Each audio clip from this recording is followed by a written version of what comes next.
আমার পেজের পক্ষ থেকে আন্তরিক অভিনন্দন এবং শুভেচ্ছা। আমি আজকে আসছি সিরাজগঞ্জ কসবার।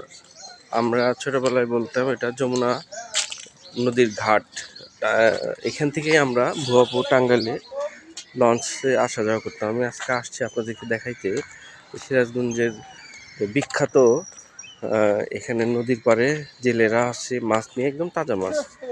আগে শুধু মাছই ছিল, এখন সাথে সাথে তরকারিও আসছে। এই যে দেখতে পাচ্ছেন একদম। এটা কি এই আপনার ক্ষেত থেকে উঠায় নিয়েছেন? আর এটা এগুলা সবই দেখেন একদম টাটকা সবজি। আগে শুধু মাছই ছিল, এখন সবজিও। মনে হয় যে আজ 4:30টায় উঠছি, উঠে হাত মুখ ধুইয়া আল্লাহ হাকির করে গেছি। কোথায় আপনার বাড়ি? চন্দ্রকোনা। চন্দ্রকোনা থেকে এখানে আসছেন?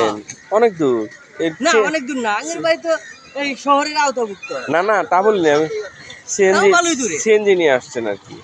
না না, এই তো এটি এলাম। কি কোন আপনি 1 ঘন্টা লাগছে তাইলে? হ্যাঁ, মনে হয় যে 7টা কেটে বাইতে আসি, আজান দিছে, আল্লাহ দিলে বাইতে নামাজ পড়ছি কইরা আসি। আচ্ছা আচ্ছা, থাকেন।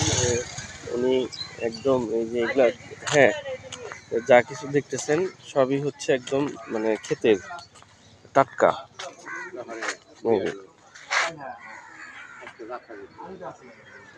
ক্ষেতের এখনো মাছ বাজারটা শুরু হয়নি, হবে।